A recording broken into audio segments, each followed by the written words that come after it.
Hello and welcome to the J. Sterling Hughes Show, where we share the secrets of how we are building a rapidly growing law practice. Over the past 9 years, we have grown from 0 attorneys to over 25 and doing nearly $16 million in revenue this year. And my purpose is to document what's working and what's not working in our practice with hopes that you can take that and you can recontextualize that in your practice and shorten your success curve. My name is Jeff Hughes and I'm your host, and today this is the third installment, and this is for the month of August. This is our August Sterling Chronicles, and this is something that I totally wish that I would have had back whenever we started our firm, to be able to watch what's going on in another practice and how it's growing and the struggles that they're facing and the wins that they're having and the losses along the way. Was something that I would have died to have that information, because that would have really given me some inspiration and hopefully a lot of advice on what not to do, as I'm sharing as much of that as I could possibly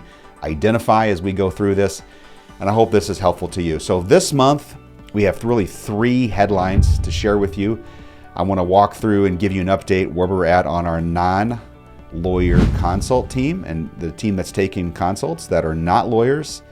And then I want to talk a little bit about where we're at on our numbers and what we're seeing for the month of August of 2023. And then I'm going to end with a State of the Sterling address that I gave our team a few weeks ago, talking about some of the results of 2023, the challenges that we're facing and that we've worked through, what we're looking at over the next 3 years, and then also a major cultural shift that we are going to undertake within our firm. And to change the culture of a large team takes a lot of time and thought and planning to do that, and being very intentional about that. Because if you don't, every organization has a culture, right? And if you're not intentional about it, then you don't control and don't have a lot of influence on where that goes. So we are very intentional about building our culture, watching it, monitoring it, and in being intentional about shifting it. And I'm going to talk a little bit about that and shifting it toward a client experience firm and really setting the bar at an exceedingly high place that we are excited about undertaking within our firm. So first off, so headline number 1, our non-lawyer consult process is still under development. If you recall, we started this, we really launched it around July the 20th. So we're really about, as I sit here, not even 8 weeks into it. And we've got some really positive results. So we have seen that the conversion rates with our non-lawyer team has been on par with our legal team, which was surprising to me. Now, keep in mind, I've been at this game for going on, I started practicing in 97, so 26 years. And I would have never imagined that it's possible for non-lawyers to do consults. I just would not have thought that was possible. And I've been closed-minded and resistant to it, and my eyes were opened earlier this year. And it's been a very pleasant and surprising experience. And it's been a better experience for our clients and our legal teams. So all around, it's been a win. And I am just kicking myself on a daily basis, beating my head against the wall, thinking, Jeff, why were you not open to this so many years before, when it would have solved so many problems within the firm? So that just is a very stark reminder that what else do I have in my life that I believe is not true, that is completely true, or vice versa, that is false, that is completely true. So good wake-up call for me to go through this. So we're seeing positive results on that. We have now 5 folks on our team, our consult team, and we're adding 4 more at the end of this month on the 25th. So I've got signed offer acceptance letters from 4 new teammates, which I'm thrilled with. We got about 500 plus resumes back. So we were able to really narrow those down to folks that are really qualified, have a high level of charisma and engagement ability with clients, so they're able to really connect with them. So I know that in consults, connection is the currency of consults, and we've got to be really good at that to provide that experience for our clients. So our goal with this team is to get to the point where we're handling about 95% of our consults outside of our legal team. So that would be a real lawyer freedom idea that we're really pursuing, giving them back time so they've got more bandwidth to really invest in our current clients and giving them just an incredible client experience that we're aiming for. But not everything about this whole program has been lollipops and rainbows. We've had some issues. One of our biggest challenges is our data integrity. We just switched over a major overhaul of our back-end CRM with Salesforce, and we're just still having a lot of attribution issues where we're not tracking our data very well and inputting the data with so many people touching that has been a real challenge for us, is getting that data to be where it needs to be from an integrity standpoint. We're also having a few hiccups in syncing up the handoff from the consult legal assistant to the attorney is vitally important. That's where trust is sometimes lost with the client. If they don't have a good experience going from that legal assistant to the attorney, it's a bad deal. They end up not wanting to work with us. So we've had some hiccups with that, working through those, trying to sync them up. All of our lawyers have been trained on that. Of course, our legal assistants have, but just getting the details fine-tuned has been a problem with us. And then within the consult, it's really tough to identify a lot of the issues, to know how to serve that client by non-lawyers identifying these legal issues. So working through helping train them on how to spot those issues. Of course, we don't give any advice to the client, but we still need to understand what issues they're facing so we know how to give them a fair quote for what their investment's going to be in our services. And so that's been a real challenge, that it's been harder than I thought it would be, and I've learned some lessons along the way on that. So we're learning how to work, and the attorneys have been great, doing a lot of one-on-one coaching to our legal assistants, helping them understand how to spot these issues and identify what kind of lawyer intensity and work will that require to help that client solve the issue. So that's headline number one. Headline number two are our numbers, our performance numbers for the month of August of 2023. So I give these every month, and so if you look back at July's, you can see the variance between one month to the next. But we had an incredible month for our metrics. We are up 29% on new opportunities. These are folks who have a family legal matter that we potentially can serve them on. So we had 697, which I think is a record for our firm last month. So that's up 29% over the month of July. New clients choosing us was 244, so that was up 26% over last month. I don't think that's a record for us, but 244 is a pretty strong number for us. And we had that many clients come in last month that we are just so thrilled with, that they chose us and we get a chance to serve them. They gave us a close rate, or a conversion rate, of 35%. From a financial standpoint, we had a pretty strong month again there. We had about 1.5 million, 1.520, 969 to be exact, last month. And so we are having, of course, the biggest year we ever had, and I think we have an outside chance to hit 16 million this year. We're about 10.3 right now, so we're going to have to really pick up the pace over the past couple months of the year. And we have December in there, which is always a down month. And so we need to make hay over September and October and the first part of November, if we have a chance to get that. We had our 7,300th online review last month, which is we're always excited about that. Anytime a client goes through a family crisis and they're willing to share about it online, that's a big deal. And our NPS, our Net Promoter Score, sits at 56.1, which is very strong for a law firm, and we're gratified with that, but we are not comparing ourselves to other law firms. We want to be the best in the world at giving client experience, and so we've got much higher aspirations. We want to get that into the high 80s eventually. That's a major lift, but I think we can do it. We've got some changes we need to make over the next year or so on that, but I'm excited for the challenge. So is our team. They really want to do that too. All right, that's headline number two. Number three is every Tuesday at 12:30, we bring our whole team together on video. And this is without question the best 30 minutes of the week. We call this the summons, all right? So we're taking the legal term and turning it into our meeting name. And so we have a summons. We'll bring everyone together for 30 minutes, and it's a fun time of celebration, shout outs to each other, of teammates calling out other teammates and say, hey, thank you for helping me with that, or, that was great how you served that client in this way, and, whatever the case may be. And then we'll talk about birthdays, anniversaries, and meaningful accomplishments within our teammates. And sometimes we'll talk about metrics and new things that are coming.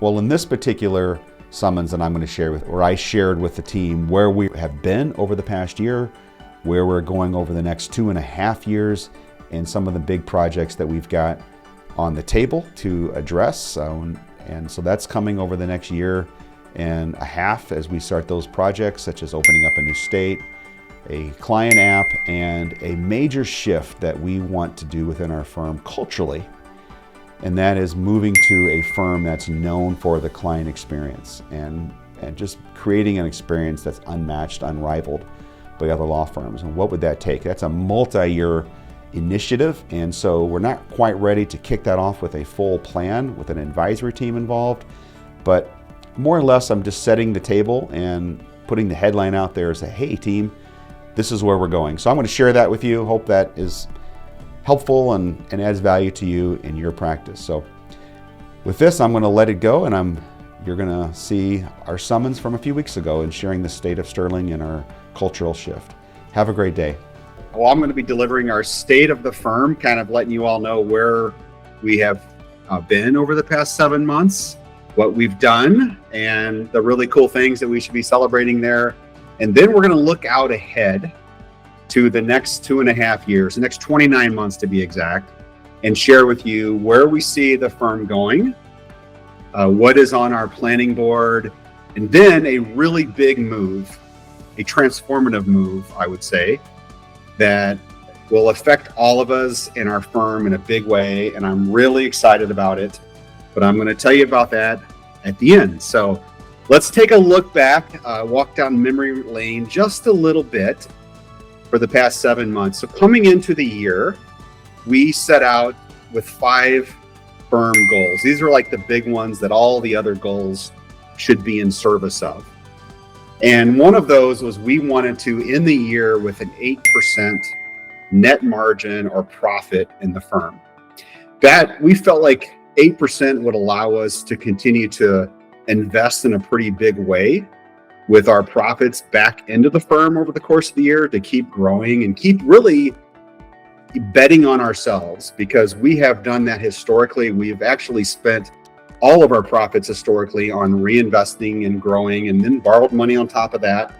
And so that was what we set out to do this year. We didn't want to lose that desire and that hunger to keep growing and getting better and doing new things and building the tools to be really successful long term. But we also felt like we needed to start being disciplined around profit and starting to build that up and strengthening our balance sheet. So we started the year off. The first 3 months were really positive. In fact, really the first 10 weeks were really positive. And then we hit this lull that in retrospect turned out to be a blessing in disguise, but it was really difficult. For about 10 weeks, we saw our new clients just drop about 20% off of what we had budgeted. And we have still to this moment not figured out exactly why that happened, but it was pretty strenuous from a standpoint of our cash coming in. So all of the gains that we made in the first 3 months of the year, we pretty much gave those back in April and May. And then June, we had a really good month. July was okay, and August is going very well. So the goal of getting to 8% is still within reach. It's going to be a really hard pull.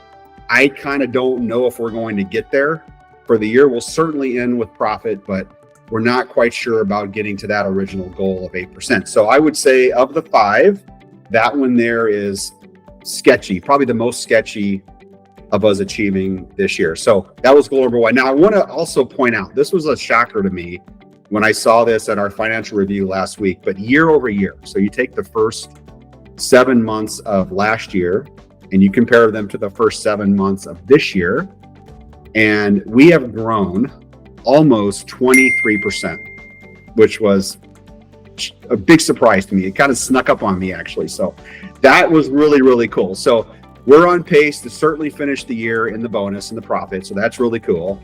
We're certainly on pace. I think we're going to actually build on the number of 23% in our growth this year, primarily because we have, I think, solved for the most part these really big drops that we have seen in our new clients coming in the firm. So I think we're on our way to solving for that. So of the 5 goals, number 1 is kind of like, we'll see. So we'll watch this over the course of the next few months. Now we're going into our really, really busy season. So September, October, November, at least right up until that week before Thanksgiving, are typically really strong times for us. So I'm really hopeful we're going to make up a lot of financial ground over that period of time. So that's number 1. Number 2 is that we set a goal to reorganize our sales force. And our systems team came through. So thank you guys. I know that you worked some super long hours, many weekends and long overnights and all that. And so they got it done. So on behalf of the entire team, just express our gratitude to all of you. So that's done. We can cross that one off the list. Now I know it's not like totally done, right? There's always like more stuff to do, but the big moves, the big heavy lifting is done on that. So that's been really cool. So our third goal coming into the year was we wanted to refresh our communication to all of you, our cadence, right? And put a few things in place. And the cornerstone of that was this here, the summons. We wanted to find a time that we could bring all of us together on a weekly basis and talk about what each other is doing, shouting out, celebrating, hearing about teams, and just having 30 minutes of light fun together every week. And so that's, you've been here for the results of that. And I looked at our numbers here a few minutes ago. We've got, including our teammates that are not located in the United States, we've got somewhere in the 90s of total teammates. And just a minute ago, I looked, we had 74 of us present. So I have not pushed people to attend, yet you're showing up. So that tells me that we're getting value out of that, and that puts pressure back on me and Rain to continue to try and find ways to make this more valuable. So you all are the content, and you're making it valuable and making it fun. And I love this time every week. So that goal is done for the year. We're still going to continue to work at it, but it's done. So that's cool. So that's number 3. Number 4 is that this one has some work to go, but one of the goals was we wanted to ensure that our partner groups were thriving across the board. And this is not done. There's still a lot of work to be done here. We're certainly making progress, but there's so much more that we can do to support our partner groups and our partners to ensure that they are thriving in every sense of the word. And so that is a wait and see. We're still pushing for that. We've got 4.5 months left in the year to make that happen for them, and we're striving for that. One of the challenges that they have in particular is capacity. We're not filling them up from a capacity standpoint. Not every single one of our partner groups, but for the majority of them, that's the case. So we are really focused on that and trying to find ways to fill them up and give them opportunities with clients. So they've got that. So once that fills out, we're going to be well on our way for that to happen from a thriving standpoint. Okay, so that's number 4. Number 5 is that last year, one of probably the key challenge that we had as a team, and probably the biggest contributor to some months that we had that were really tough months, was the scheduling of consults. So new clients coming into our firm, wanting to work with us, paying even $150 to meet with us. We were scheduling them out 2 weeks, 3 weeks down the road. And what we saw was that so many of them would drop off, would cancel, would reschedule, never rescheduled again, or just by that time they'd already met with other attorneys. They'd meet with us, but then hire someone else just because they'd already connected with them. And that was a real painful issue. You all were a part of this, trying to solve for it. And we were down from a standpoint of attorneys. We were certainly short on time, and it's been a real tough issue. And so we knew coming into the year that if we could solve for that, meaning if we could bring new clients in and get them with someone within 5 days, then that would make a big difference in the overall health of the entire firm. And so we set that as one of our goals, and we certainly have chipped away at that, but we haven't been able to get there just yet.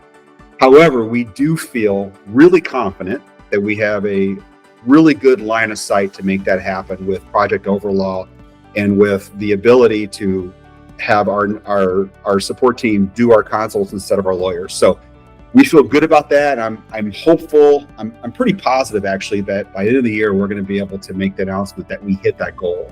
So that'll be cool. Right now we are scheduling same-day consults, which we never have had that opportunity to do that. I mean, the consult scheduling has always been a pain point. It's probably been the biggest pain point for our lawyers because they're working super hard, meeting with clients, but yet they got to keep big chunks of their calendar open.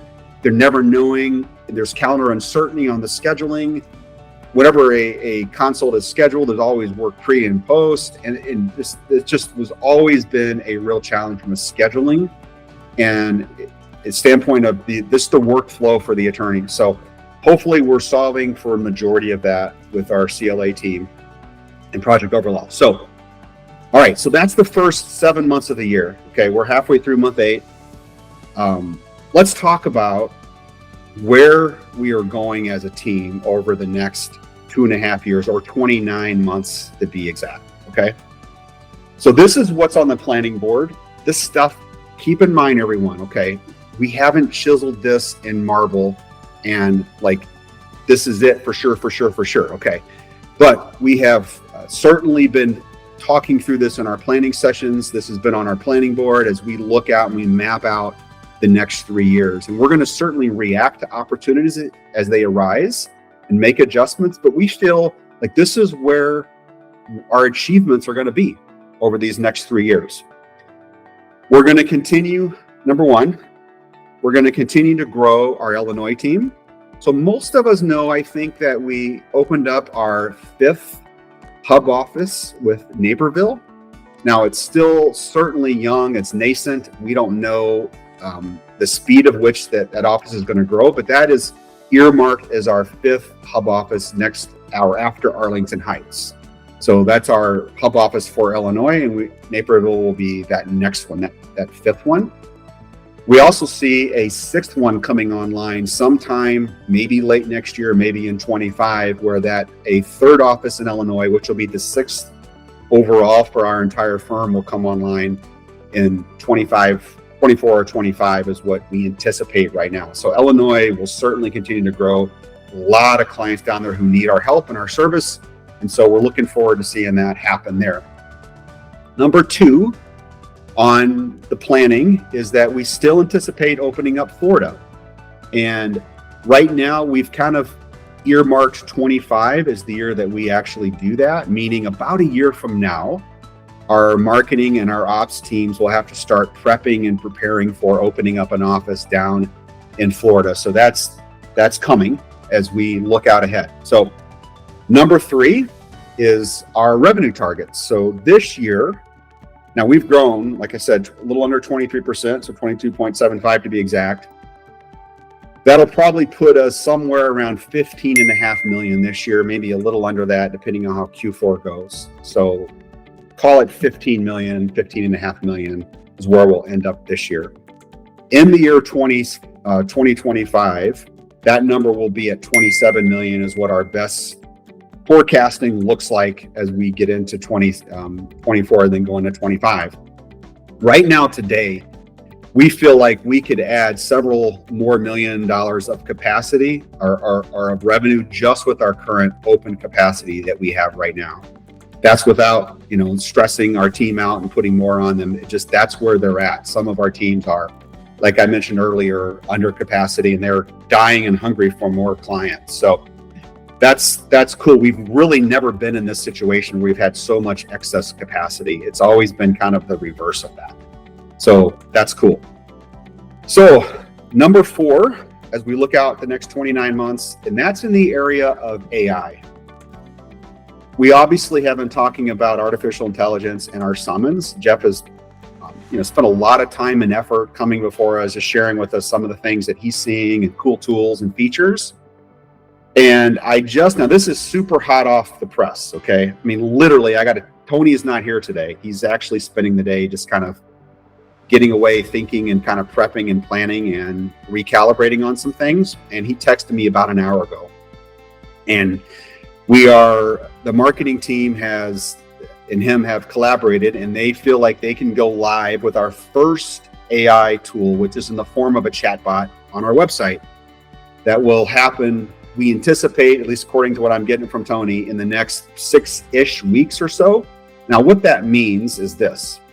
On our website, we have a ton of data, okay? We also have other data in the firm in the form of consults that we've done, calls for folks that come in, that call us and so forth. And we've got all of those recordings, and most of those recordings.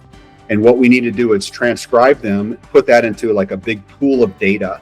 And the chatbots will then use that data on our site and all the other data we feed it to answer questions for clients that are on our website. So that'll be cool to see that go live. I know we'll be the first in Wisconsin, at least probably in Illinois as well, to have a chatbot in family law. So that's a pretty big deal. So we're going to continue to invest in AI. We're going to continue to experiment in AI. And as I've shared with you all, there is no question in my mind that AI is the biggest threat to our profession that we've ever witnessed and ever seen, no doubt. But alongside that, and greater than that, I believe, is that AI is going to give us and is giving us the greatest opportunity of our lifetime to grow and take on new opportunities for our clients. So certainly it's a threat. We're mindful of that. We see that, we're investing, we're getting ahead of this becoming more and more of a threat. We want to be out in front of that, and we want to seize opportunities that are coming our way in this area. So we're very enthusiastic with the opportunities that we see there. And we think we've got the technical capability and certainly the drive to harness these opportunities for our firm that we don't believe that our competitors have that same level of resource. So by being the size that we are and having the scale and the minds that we do, that gives us a pretty significant competitive advantage that we certainly want to take and utilize to our benefit. So that's coming as well. So that's the fourth thing that we see developing over the next 29 months or so. So number 5, and this has been a certain long-time passion of mine, I really want us to launch a client app. I think there's so much that we can do for our clients to improve their experience and give them data and get data back from them that'll make our lives so much more efficient across the spectrum. And because our systems team has reconfigured our Salesforce backend and reorganized that, we are now positioned to do that. So I'm going to continue to beat that drum and try to get that on an agenda soon, but that's probably a 2025 thing. But it's like a 9-month development probably, plus a lot of money to get it going. So I'm excited about that, and that will be a significant move. Okay, so what's number 6? All right, that's the big one. I want to hold this. I'm going to keep you all in suspense a bit longer and hold it off for a moment to tell you about a couple other things. Okay, I'm going to set it up for you this way. As a team, we have done some things that I think most objective people way back when we started in 14 and 15 would have said that that's not likely to happen. That's pretty much impossible. I don't know if you folks can do that sort of thing. And let me go through that list for you, because taken together, all of these things are pretty far-fetched. We're pretty far-fetching back in the day when we started on this journey together as a team of just a few people back in 14, and certainly a small team in 15 when we pivoted to just family law. We've built a PC generating machine. Okay. It's very consistent. We've been good at that since day one. Number 2, we have grown and scaled a fixed fee family law practice into 2 states with 26 attorneys. No firm in the United States can claim that. Not even close. Not even remotely close to that. And what's been really remarkable about that, everyone, is that we have 26 practicing attorneys today in 2 states. We're in 30 plus counties in front of well over 100 judges. We serve 2,600 clients per year plus, and we don't have one case out of all of those cases in a given year. And in front of all of these variables of judges and counties and states, we don't have one case that's hourly. And we're cracking that code, and we're getting better and better at it every single month. That's not one person or one team. That is a bunch of teams coming together and figuring this out and making a heap load of mistakes. Okay, and now we're about to be able to do that with non-lawyers as a contributing part of that, that's crazy to think about that. So that's been cool. Number 3, we've achieved unprecedented levels of collection efficiency. Okay, we talk about collections a lot. Okay, to have an attorney last year in the form of Jeff Morrell do $1 million in collection in Wisconsin, I don't know if there's very many attorneys that can say that they've done that ever in the history of our state. I doubt it. Maybe 2 or 3 years that's happened. And now this year, how many attorneys have we had over 100,000 in 1 month? Like 7 or 8. I mean, Tiffany's done it 3 months running now. That's not individual attorneys. That's not like one-off attorney doing it one time. That's a bunch of people doing it consistently.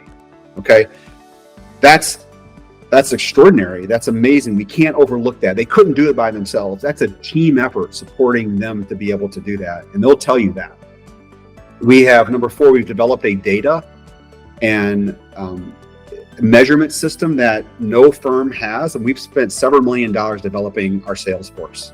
And it's an incredibly powerful tool. It's way better than anything out there and all of these off-the-shelf products like Clio or Westlaw or whatever they've got.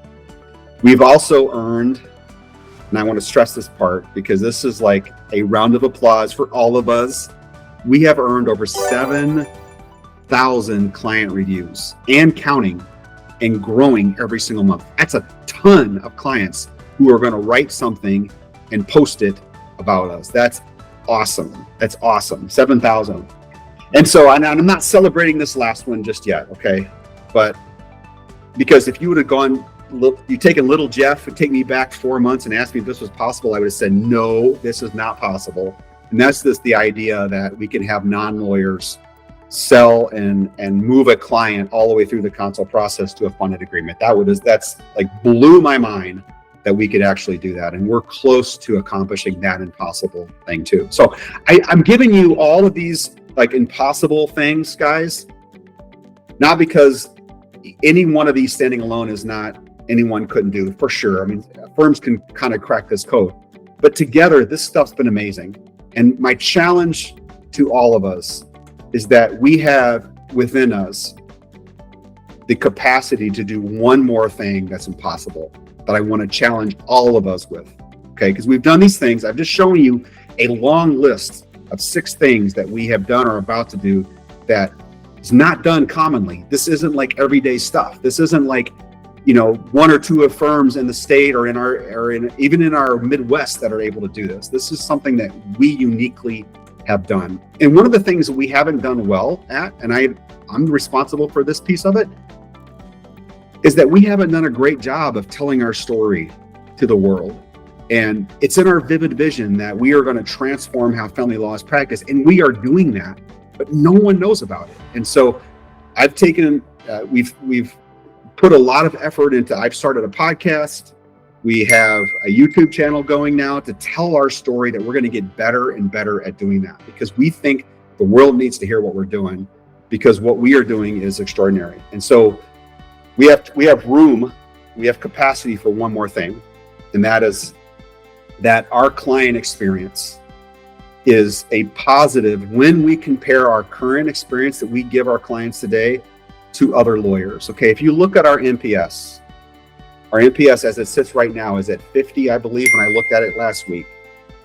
I know for a fact that the average attorney is in the 20s. And I've looked at multiple different surveys for NPS. And we could say, oh, we're really good. We're like almost double what the average is. But team, average is not our standard. We are not out to compare ourselves to the average attorney, because we're blowing away the average as it sits right now. Our mission, our job is to compare ourselves to what we're capable of doing. And my challenge to all of us today, and we're at the very, very kind of leading edge of this right now, is we can create an extraordinary client experience that has never been done before. We can do the impossible one more time in this area. And as we do this, as we create an experience for our clients that is unsurpassed by any other firm out there, this will seal the deal for us to be the most transformative, the most innovative family law firm in the United States. And I'm super excited about doing that. So let me share with you kind of what, I don't have hows, okay? I don't have the how to give you right now. I don't have like the plan, the 26 steps that we need to go through and how we need to do it, how we need to measure it. I don't have that yet. That's something that we're going to develop together as a team, but I can describe you what an outcome looks like. I can get us close to being able to see that client experience for what it's going to feel like to our clients, because it's so much of it's emotional and so much of it's not factual, which is where we as attorneys want to go. We want to go to the factual side of it, but it's not that. It's an experience that where I can see us getting to the point where clients that come in and they trust us to guide them through the most difficult, painful, some of the most difficult, painful periods of their life, being so enthusiastic about how we loved on them, how we cared for them, how we empathize with them as they went through this. And they come out the other side and they're so effusive to tell others about what we've done for them. That is the experience I'm talking about. And here's what it feels like. When a client is welcome into our firm, they go through our welcome process, they feel cared for immediately. And a lot of times it's human nature that when you buy a service or buy a product, there's that initial euphoria and you feel good and the endorphins kind of like surge through your body, but then it kind of lets down and you have what we've called buyer's remorse. And there's some concern that we don't want our clients ever to feel that.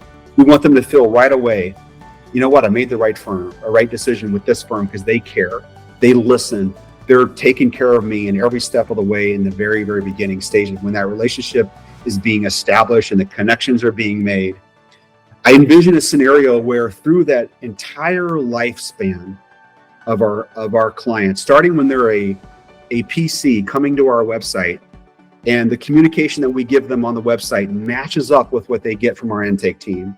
It coincides right with the CLA experience they have in the console, on into the actual representation by our legal team with our attorneys and our paralegals, and the back office support team from finance and from all the different folks on our back office who interact with that client, where all of those communications are smooth, they're connecting, they're empathetic, they're patient, they're pleasant.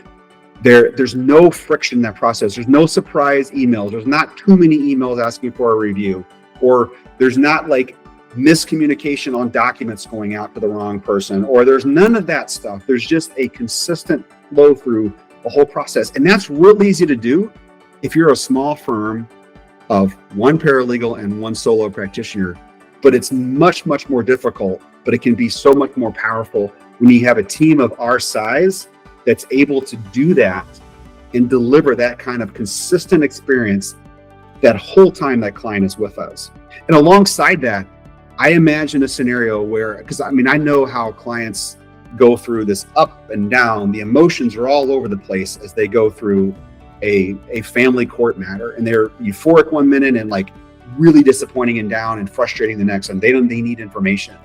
But what if we could create an experience for them where every time they had one of those emotions of, I wish I knew that, or why am I feeling this way, or this happened, where we can just magically appear in front of them and help them through that process by communicating with them, maybe through technology, maybe through other tools, or maybe we understand from our experience and our research where those touch points need to be the most emphasized as they go through the process. Maybe that looks like in the first 90 days, it's this, and maybe it's right before court appearances and right after court appearances. They get a certain type of touch from us through that whole process and experience for them. So we're doing a good job now, but we can do an extraordinary job that's beyond what we've even imagined that we could do today. I also imagine a scenario where we're delivering a legal service to them, and we're like taking care of them and doing things for them that are above and beyond what maybe our competitors are doing. But what if we can do things and give them value that we're not even thinking about and contemplating today? We're big enough that why can't we form support groups? Why can't we have therapists who can do virtual support groups for our clients to give them help through emotional needs that we can't as attorneys? And if we did that, maybe that makes our job easier, but it makes the client's experience that much more rewarding and fulfilling. Can we do that for them? The answer to that is yes. I don't know exactly how yet, but I know it can be done. I'm not certain on the steps for this, But the experience that I'm imagining, envisioning, and that we all can think through, that we haven't been able to define yet, we can deliver that. We can do the impossible in this area of delivering a client experience that is beyond what we've ever thought possible before. And as a firm, we have done a great job acquiring clients. That's how I would describe our firm today. We are good at acquiring clients. But why can't we be good at acquiring clients and giving them the most incredible experience possible? I mean, we do a lot today to celebrate collections. We do very little to celebrate client experience. And that's wrong. That should be the opposite of that. And so we're going to be working harder at finding ways to celebrate that experience that we're giving our clients. That is more important than collections. If we can get the experience right, the collections will happen.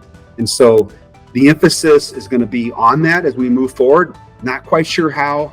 This isn't a project, everyone. Okay, this isn't like we're going to form a research team and form this project. This is a complete wholesale change in our firm. And it's starting in the very near future. Because like when we did Sterling 2.0, those of us who were here 2 years ago when we started that, or 2.5 years ago at this point, we knew that would be a long-term set of projects. This is certainly on par with that.